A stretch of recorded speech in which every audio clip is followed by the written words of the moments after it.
ગુજરાતની ગરિમા અને સુરતના મહિમાને અનેક ગણો વધારતી વિશ્વ વિસ્તારમાં આવેલી આલિશાન ધર્મભૂમિ લબ્ધિ ભૂમિનું તારીખ 31મી ડિસેમ્બરના રોજ શાહી અને ઐતિહાસિક ઉદ્ઘાટન કરવામાં આવ્યું. આ ઉદ્ઘાટન પ્રસંગે માત્ર દેશમાંથી જ નહીં પરંતુ વિદેશના મહેમાનો હતા, જેમ કે Japan, America, New Zealand, Africa, Canada, London અને દુબઈ સહિત અનેક દેશોથી સેંકડો ગુરુ ભક્તો ઉમટી પડ્યા હતા. ગુરુ ભક્તિ અને શ્રદ્ધાનો એવો અદ્ભુત સંગમ જોઈ સુરતવાસીઓ સહિત બહારથી પધારેલા સૌ કોઈ અચંબિત બની ગયા હતા. સદીના શ્રેષ્ઠ સ્થાપત્યમાં મોખરે સ્થાન પામનારા લબ્ધિ ભૂમિએ પોતાના ભવ્ય પ્રારંભ સાથે સુરત શહેરને ધાર્મિક અને સાંસ્કૃતિક દ્રષ્ટિએ નવી ઓળખ આપી છે. લબ્ધિ ભૂમિના સદુપદેશક સહગુરુ અધ્યાત્મનિશી જૈનાચાર્ય શ્રી અજીત યશ સુરીશ્વરજી મહારાજે ઉદ્ઘાટન પ્રસંગે પધારેલા શ્રદ્ધાળુઓને સંબોધતા જણાવ્યું હતું કે શાસનની આરાધનાથી પ્રાપ્ત થયેલી સંપત્તિ જ્યારે સંમતિ અને સદીચાર સાથે જોડાય છે ત્યારે લબ્ધિ ભૂમિ જેવી સુકૃત રચનાઓ સાકાર થાય છે. સકુલ માર્ગદર્શક જૈનાચાર્ય શ્રી સંસ્કાર યશ સુરીશ્વરજી મહારાજના હૃદયસ્પર્શી ઉદ્ગારોથી સમગ્ર સભા ભાવવિભોર બની ગઈ હતી. ગુરુઓના પ્રભાવક સાનિધ્ય અને માર્ગદર્શનથી સમગ્ર વાતાવરણમાં જય જયકાર વ્યાપી ગયો હતો. આ પ્રસંગે ગુરુ ભક્તોના શ્રેષ્ઠ રત્ન તરીકે ઓળખાતા શ્રી સાગરભાઈ, શ્રીમતી ભદ્રાબેન સહિત અનેક ભક્તોએ જણાવ્યું હતું કે લબ્ધિ ભૂમિના દર્શન માત્રથી જ અમારી લબ્ધિમાં અદ્ભુત વૃદ્ધિ અનુભવી છે. લબ્ધિ ભૂમિમાં નિર્મિત બે વિશાળ ભવનો, ચંદન કાષ્ઠથી તૈયાર કરેલા બે નમૂન પાટ, અતિ ભવ્ય મ્યુઝિયમ અને આર્ટ ગેલેરી જેવા સ્થાપત્ય જોવા માટે આશરે 6 કલાક જેટલો સમય પણ ઓછો પડે એવો અનુભવ ભક્તોએ વ્યક્ત કર્યો હતો. આ ભવ્ય રચનાએ સુરતની શાહી રોનકમાં નવી ચમક ઉમેરી હતી. અમે અરાઉન્ડ 15 યર્સ પહેલા પપ્પા ભાઈ મહારાજ અમારા ગુરુ એમને મળ્યા હતા ઓળખાણથી. પછી એવું મિરેકલ બન્યું છે કે અમે 15 વર્ષથી એમને જ ફોલો કરે છે, એમના સપના જોયે છે, એમને જ યાદ કરે છે. જે અત્યાર સુધી પપ્પાએ બધા ધર્મના કાર્યો કર્યા છે એમના થ્રુ ઘણી કર્યા છે. ચોમાસું પહેલા પાલિતાણામાં કરેલું હતું સાથે, પછી એકવાર છડીપાલી સંઘમાં ભાગ લીધેલો. પછી મમ્મીએ ઉત્થાન કરેલા ભાઈ મહારાજ થ્રુ. અને પછી એવું છે કે અમારે હવે એમના વગર એવું હોય, જાપાન પાછા જાય ત્યારે જલ્દી પાછા ઇન્ડિયા આવવું હોય છે. પછીના પપ્પાએ જ્યારે પપ્પાની તબિયત સારી હતી ત્યારે એમને એવો વિચાર આવેલો કે ભાઈ મહારાજ મને એક દેરાસર પેલા બાંધવું છે, ને પછી અપાશરો સાધુ સાધ્વીજીનો, ને પછી મમ્મીને કીધું કે બેન્ક્વેટ હોલ એવા લાભો પણ લેવા છે. તો પછી મહારાજ સાહેબે કીધું કે આ પ્રોજેક્ટ છે ત્યારે વેસુમાં કઈ નહીં હતું, નથી, બટ એવા વિચાર મહારાજ સાહેબના હતા કે એકચ્યુઅલી વેસુમાં આખી જૈન વસ્તી આખી ડેવલપ થઈ જશે. આજે અમે જે જોઈ છે એ અમારા કારણથી તો કઈ જ નથી, પેરેન્ટ્સ ને ગુરુના આશીર્વાદથી જ આવું થાય છે. એટલે એવો અમારે બિલીફ છે કે જે હવે ભાઈ મહારાજ કહે છે એ માનીએ. બધું ચેન્જ થવા જાય આપણા સોલને પણ, કે આપણે મનથી આપણે બહારગામ રહે કે આપણે સપોઝ દેરાસર પૂજા બધું કમ્પલસરી. મમ્મા પેરેન્ટ્સના સંસ્કાર તો છે ને બીજા ગુરુ ને ભાઈ મહારાજના સંસ્કાર. આપણે જ્યારે એ હવે મારામાં તો એવું છે કે હવે એ આપણે હોય ને કોઈનું મોઢું જોઈએ ને એવું લાગે કે હવે ઓકે સારું છે, બધું સારું છે એવી રીતે.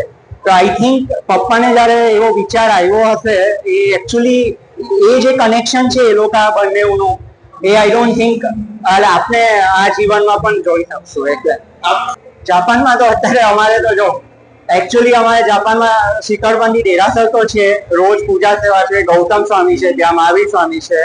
એટલે એ તો છે, ખાલી ઓફકોર્સ સાધુ સાધ્વીજીનો ખાલી લાભ મળતો નથી, પણ જેટલું ટ્રાય કરે અમે કરીએ છીએ.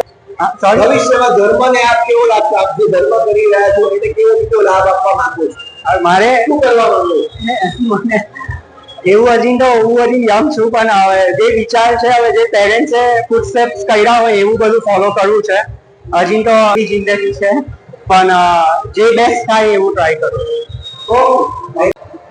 બોલો ચિંતાસન દેવ કી જય, બોલો શ્રી ચિંતામણી પાર્શ્વનાથ ભગવાન કી જય. લબ્ધિ ભૂમિ એવું પ્રયાણ બન્યું છે જે સુરતમાં જોવાલાયક એક ઉપાસય બની ગયો છે. લોકોના એક નજારું બની ગયું છે સુરતનું. તો લગભગ લોકો બધા એનો એકવાર અનુભવ કરવા જેવો છે. અમારી લાગણી તો અત્યંત અમને ખબર જ નથી કે આવું અમારા સપનામાં અમે દેખી શકીશું એવું નજારું બની ગયું અમારા માટે. ને જે ભાઈ મહારાજ, જે ગુરુદેવ, જે અમને ભેટ આપી છે, આખી જિંદગી ભર અમને યાદ રહેશે. બધી સુવિધાઓ છે, રૂમો છે, બેન્ક્વેટ છે, નીચે 500 માણસ, ઉપર ભોજનશાળા છે, 48 રૂમો છે, બધું જ છે. બધાને અહીંયા રહી શકશે, એમનો પ્રોગ્રામ બનાવી શકશે, બધી જ રીતે સુવ્યવસ્થા કરેલી છે. બસ એક એમની ઈચ્છા હતી કે મારું લબ્ધિ દાદાની ગુરુ ભૂમિએ કઈ આગળ બને, બસ એમની ઈચ્છા એ હતી. અજીત યક્ષુરી મહારાજ સાહેબ તથા પરમ પૂજ્ય ભાઈ મહારાજ સાહેબ સંસ્કાર યક્ષુરી મહારાજ સાહેબ વિશ્રામ આજે ઉદ્ઘાટન વિધિ થઈ રહી છે. આજે લગભગ 20 થી 25,000 ઉપસ્થિત છે અને 8 થી 10,000 માણસ જમવાનું છે. આનું આજે 31 ડિસેમ્બરે પહેલું ઉદ્ઘાટનની વિધિ, ત્યારબાદ 1 જાન્યુઆરીએ બધા જ મહાનુભાવો કાશ્મીરથી, કાઠમંડુથી બધા પંડિતો છે, એના પછી સુરતના બધા મહાનુભાવો છે, એટલે 3 જગ્યામાં આ છે. કાર્યક્રમ આ જ છે બસ કે બધા લોકો આવે, ઉદ્ઘાટન કરે, આખું લબ્ધિ ભૂમિ દેખે, એનો પરિચય આપે. સુરતના લોકો એક જ મેસેજ માંગુ છું, આપ લબ્ધિ ભૂમિ એકવાર પધારો તો ભાવ તમને આપનું કલ્યાણ થઈ જશે. જી, હું તુષાર મહેતા અને છે પરેશભાઈ શેઠ, જેઓ સુરતના જૈન શ્રેષ્ઠીઓમાં આગેવાન, હરોળના કાર્યકર્તા અને એક સમાજને જોડતી કડીના જે મુખ્ય કાર્યકર છે પરેશભાઈ. આજે સુરતની શાન અને વિશ્વમાં આલિશાન એવું જે કહેવાય છે એવું લબ્ધિ ભૂમિ આરાધના ભવન, જેમાં હજારો જૈનો સાથે બેસીને પોતાની આરાધના સાધના કરી શકશે, પોતાના આત્માનું કલ્યાણ કરી શકશે, એવા આરાધના ભવનમાં આજે પૂજ્ય આચાર્ય ભગવાન શ્રી અજિત્ય સુરેશ્વરી મહારાજા તથા પૂજ્ય આચાર્ય ભગવાન શ્રી જો ભાઈ મહારાજના હુલાળો નામથી ઓળખાય છે એવા પૂજ્ય સંસ્કાર યશજી માસ્ટરના માર્ગદર્શનથી અને પ્રેરણાથી અદભુત આશરે 4,000 વાર ભૂમિમાં નિર્માણ પામેલ એવું લબ્ધિ ભૂમિનું આજે વિધિવત રીતે આરાધના માટે ખુલ્લું મૂકવામાં આવ્યું, ઉદઘાટન કરવામાં આવ્યું.